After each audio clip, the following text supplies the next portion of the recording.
So, good morning guys.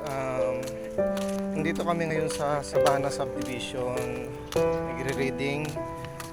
Meron tayong nadaanan na sunog sa Block 18. So, yung nga, pero ng konting tension dahil nga nasunog yung isang apartment dito. Pero napula naman yung apoy ng mga bumbero kasi may dumating na bumbero guys. Awareness lang po sa mga gumagamit ng mga appliances, lalong lalo na po sa mga umaalis ng bahay nila. Patayin nyo po lahat ng mga saksakan, bunutin nyo yung mga nakasaksak na appliances nyo kasi dyan po nagmumula yung mga sunog. Yun lang, awareness lang naman kasi meron tayong nadaanan na sunog na yun.